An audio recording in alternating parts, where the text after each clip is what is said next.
Power is a funny thing.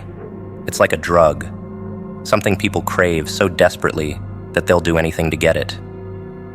The weak hide behind false bravado, spinning intricate webs, desperate to feel control. They plotted, schemed, worked in the shadows, thinking they could pull your strings like a marionette, that your fate was in their hands. They thought power over you was theirs for the taking, like a prize they deserved. But power isn't something you just hand over. It's earned, seized, wielded by those who know what to do with it. And in that moment, they realized they had underestimated you. They tried everything, didn't they? Manipulation, betrayal, threats whispered in the dark. The arsenal of the weak, weapons designed to corner you, to make you submit. They thought your spirit could be bent, that your resolve would crack under pressure. But pressure makes diamonds. You didn't falter. You didn't break. Instead, you watched. You learned. You adapted. Their attempts at control became a stage play you were content to observe, each move they made only revealing more of their desperation, more of their fear. The thing about power is, it can be intoxicating. They got drunk on the illusion of it, convinced that victory was within their grasp. But you knew something they didn't. Real power doesn't come from controlling others. It comes from knowing yourself, from understanding that freedom lives in the mind, in the choices you make when the world wants you cornered. So you stood tall, unyielding, defiant, and their power slipped through their fingers like sand, leaving them clutching at nothing. Control is an illusion, a lie told by those who are terrified of feeling small. And as their grip weakened, as their carefully constructed plans unraveled, they found themselves unmasked, exposed. The power they thought they had was never real, just a facade to hide their own inadequacies. Now, stripped of their schemes, they're left standing in the ruins of a game they could never win. The helplessness sinks in, the bitter taste of realizing they were never in control to begin with. It was poetic in a way, the reversal of roles, the hunter becoming the hunted, the puppet master tangled in their own strings. You never wanted to be the monster in their story, but they pushed and pushed. And now, they face the beast they conjured. Power is a dangerous thing to covet, and in their lust for it, they forgot that every action has consequences. The more they tried to bind you, the more they tied themselves in knots. The more they tried to bring you down, the higher you rose. Now their fear is palpable. You can see it in the way their hands tremble, in the way their eyes dart, searching for an escape that isn't there. Once so confident, so sure of their dominion, they are now shadows of their former selves, ghosts haunted by the realization that power was never really theirs. The walls are closing in, and there's no one left to save them. They wanted control, but now they have none. They wanted to dominate, but now they're the ones cowering. Power reveals the truth of who someone is. Underneath the cruelty, the manipulation, the fake smiles and honeyed words, is weakness, a soul too fragile to stand on its own. You saw through their lies, through the grand performance they put on to seem invincible. And now, as the curtain falls, the audience sees the reality. Pitiful, desperate, clawing at an illusion. Their strength was never real, only borrowed from the fear they tried to inspire. Now that fear has vanished, and with it, their hold over you. They're left with nothing but the consequences of their own ambition. It's a harsh reality, facing helplessness when they've built their whole world around the illusion of power. They are trapped in a cage of their own making, the architect of their own downfall. And you, the one they tried to subjugate, walk away unscathed, free, a living testament to the indomitable human spirit. Your strength was your silence, your resilience the weapon they could never defeat. Their biggest mistake was thinking you could be controlled, that under pressure, under threat, you would bend to their will. But the thing about pressure, it refines, it sharpens, it makes the strong even stronger. And now, you stand victorious, while those who craved power over you lie in ruins, helpless and defeated. You have to come back as a beast. Transformation isn't pretty. It isn't gentle or kind. It doesn't ask for permission or wait for acceptance. Becoming a beast means embracing the darkness within, the primal rage that once lay dormant, sleeping inside your heart. When the world has torn you down, when people have trampled over your spirit and tried to bury you, there's only one way to rise. Rise, not as you were, but as something stronger, something that terrifies those who thought you were broken. There's no place for fragility in this rebirth. You have to return unrecognizable, an incarnation of fury and resilience, a force of nature that demands respect. Pain has a way of reshaping people, doesn't it? It strips away illusions, tears down walls, and leaves behind raw, unfiltered power.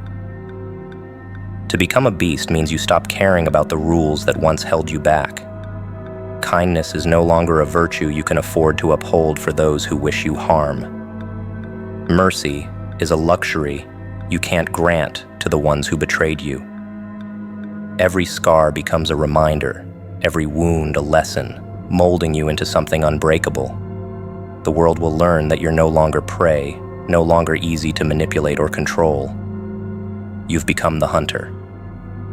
Strength isn't born from comfort. It's forged in the fires of adversity.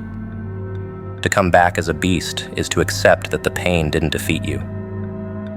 It sharpened you, made you ruthless in ways that the weak could never comprehend.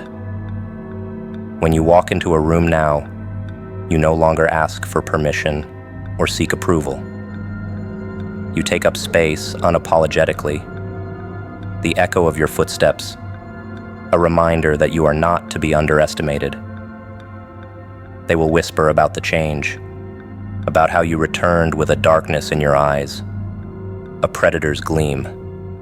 Let them fear. Fear is your weapon now. The rules of the old world no longer apply.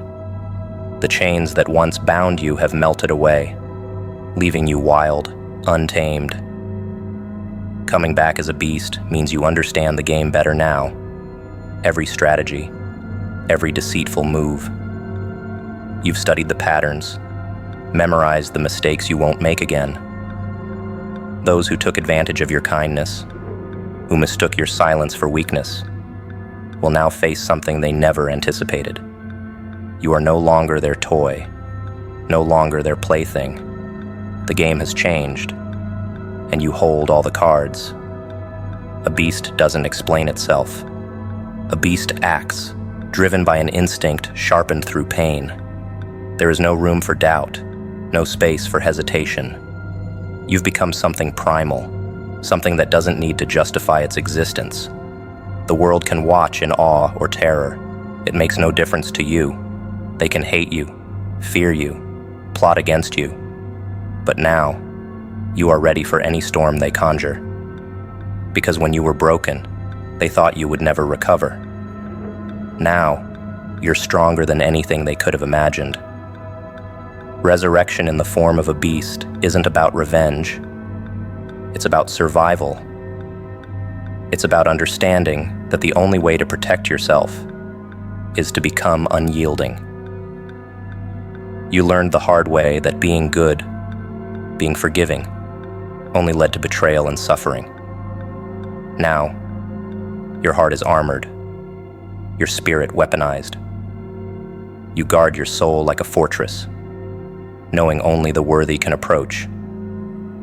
Let them remember the gentler version of you, the one they took for granted, the one they betrayed. That person is gone, and in their place stands a force they will come to regret underestimating. When you come back as a beast, you no longer shrink to make others comfortable. You roar, you take space, You let your presence be known. It's an act of defiance, a proclamation that no one can cage you again. Those who once thought they had power over you now realize they are standing in the shadow of something they cannot tame. The whispers of your transformation spread like wildfire, a warning to those who thought they knew you. You've become unpredictable, uncontrollable, and nothing terrifies the cruel more than something they can't control. You owe nothing to those who betrayed you. Coming back as a beast means you have shed the last of your guilt, the last of your need for approval. You live on your own terms, answerable to no one but yourself. Your loyalty is now reserved for those who proved themselves worthy, and to everyone else, you are a storm, unforgiving, relentless, unyielding. Let them talk about your change. Let them tremble when they realize that the old version of you, the one they could manipulate, is dead and gone. The beast lives, and it bows to no one. Power flows through you now, raw and untamed. You've learned to harness it, to use it as a shield, as a sword, as an unbreakable force. The world that once seemed so vast, so full of obstacles, is now a playground where you make the rules. The ones who once held you down now feel helpless, small, insignificant.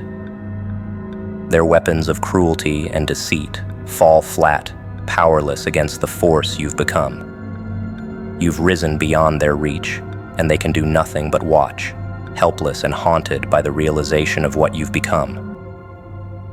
When it comes to controlling human beings, there is no better instrument than lies. Lies have a unique power. They are more than words. They are carefully crafted illusions, designed to seep into the very fabric of a person's mind. Lies offer comfort, direction, even hope. They manipulate beliefs, bend perception, and warp reality. When someone masters the art of deception, they hold the strings to humanity itself, because human beings are creatures of faith, driven by the stories they tell themselves. Manipulate the story, and you control the mind. Twist the narrative, and you own the soul. Belief becomes a cage, an unbreakable chain binding the will. The best lies are not grand or obvious. They whisper, they insinuate. They become part of everyday thinking, so subtle that the victim never suspects a thing. A master manipulator knows that people cling to their beliefs even when faced with evidence to the contrary. It's not just about feeding someone a falsehood. It's about making them want to believe it. It's about convincing them that their lie is a lifeline in a chaotic world. Once that happens, control becomes effortless. Humans will fight to defend the lies they hold dear, the illusions they've made a part of themselves. Those who control lies, who know how to plant a seed and watch it grow into a forest of manipulation, hold a power few can fathom. Lies can move armies, shatter empires, and inspire revolutions. But lies can also rot from the inside out. Even the strongest manipulations have cracks. A lie can only hold if the believer never dares to question, never thinks to look behind the curtain. And that's where the real danger lies. If someone starts to doubt, if someone starts to peel back the layers of deception, the entire illusion can collapse. The manipulator's greatest fear is someone waking up. An awakened mind, one that has seen through the illusion, becomes immune to further deception. It's like a spell being broken, an enchantment shattered. The manipulator's power vanishes, leaving them vulnerable, exposed. Once someone has seen the lie for what it is, the magic is gone. Control slips away. And the fear, the panic that follows, is a delicious irony. The one who once spun webs of deceit becomes tangled in their own creation, helpless and desperate to regain the power they once wielded so confidently. The ones who master lies also become slaves to them. They must maintain their web, feed it, reinforce it. The energy required to keep an illusion alive is endless, and in that endless struggle, cracks begin to form. Paranoia sets in, because maintaining a lie is a delicate balance. Every interaction becomes a potential threat, every question a dagger aimed at the heart of their deception. Those who live by lies know they are sitting atop a house of cards. One wrong move, one whisper of doubt, and everything comes crashing down. To manipulate beliefs is to play God in the minds of others, but gods can be toppled. Once people realize that what they believed in was a mirage, the power dynamic shifts dramatically. The manipulator's greatest weapon, faith, becomes their greatest liability. The betrayal stings, the realization cuts deep, and suddenly, the one who controlled is the one at the mercy of the betrayed. The collapse is swift, brutal, and inescapable. What was once a throne of manipulation becomes a pit of helplessness, a reminder that no illusion lasts forever. Human beings are resilient, but they are also fragile when it comes to their beliefs. Shatter one foundational lie, and a chain reaction can begin, unraveling years of manipulation. The fall of a manipulator is a spectacle, a reversal of fortune so poetic, it feels like destiny itself. The web they spun to control others becomes the very thing that ensnares them. Their victims rise, empowered by the realization that the power once held over them was nothing but smoke and mirrors. The spell is broken, and the tables have turned. Lies are weapons, but they are also curses. The manipulator may believe they are invincible, but they live in constant fear of exposure. Every lie told must be defended, protected, reinforced. It's a game with no end, a battle against the inevitable. The longer the web stretches, the more fragile it becomes. The manipulator becomes haunted, living in dread of the day someone sees through the illusion. And when that day comes, the helplessness they feel is unparalleled. The power they once had crumbles to dust, leaving them defenseless. The realization comes too late. The moment when they understand that their lies have lost their grip, that their power was never real, only borrowed. The world they constructed falls apart, and with it, their sense of control. What they thought would be an eternal rule of manipulation becomes their undoing. The very instrument they use to dominate others turns into a trap they cannot escape. The panic sets in, the helplessness washes over, and the power they once held is gone forever.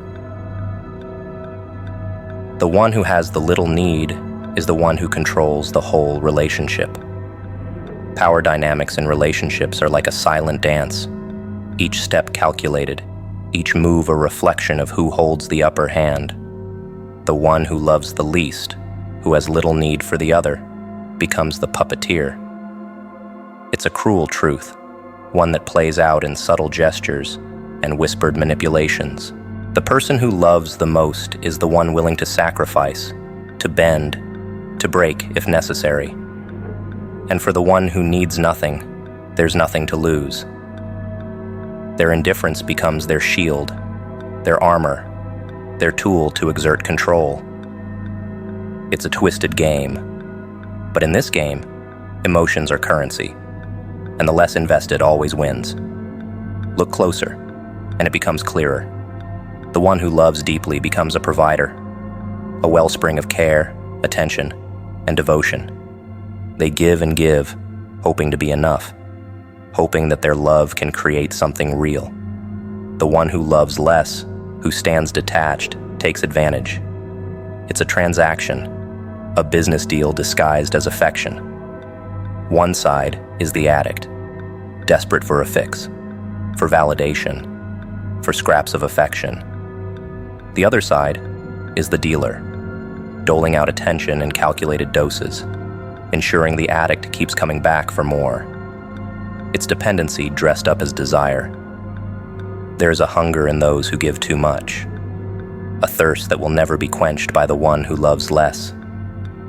They crave reciprocity, a balancing of scales that will never come. And the one who loves less knows this, senses the desperation, and plays it to their advantage. They dangle hope like a carrot, offering just enough to keep the giver hooked. It's a cruel manipulation, but one that is effective. The power lies not in how much is given, but in how much is withheld. A sadistic game where control is the ultimate prize. Love, in this kind of twisted relationship, is a drug. The giver becomes an addict, clinging to whatever crumbs of affection are tossed their way. Each moment of closeness is a high, a fleeting sense of fulfillment that never lasts. And the one who controls the supply, they become a master manipulator, understanding that scarcity is power.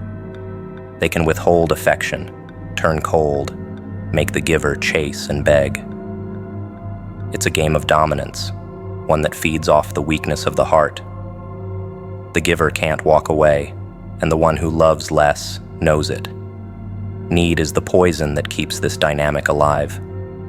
The one who loves too much loses all sense of self, becomes a shadow, a servant to the whims of the one who cares less. They will compromise. They will lower their standards.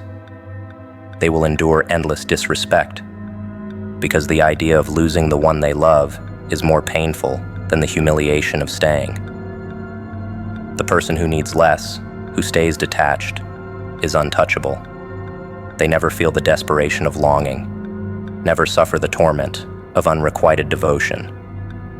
And so, they hold all the cards, knowing their indifference is a weapon. The addict and the dealer, the giver and the taker, are trapped in this toxic dance. The one who gives will bleed themselves dry, pour everything they have into a relationship that takes and takes, but never fills. The one who needs little will drain them, will absorb every ounce of devotion without feeling any obligation to give back. It's a parasitic existence, one that leaves the giver empty, broken, wondering why love has become a prison instead of a sanctuary. Meanwhile, the one who needs less walks away unscathed, untouched, their power intact. But every game has its breaking point. There comes a moment when even the most desperate heart starts to wake up, to see the manipulation for what it is.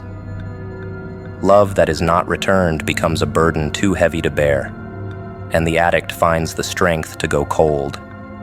It's a moment of reckoning, a realization that the power the other held was only an illusion, a trick played on a heart that wanted so badly to believe.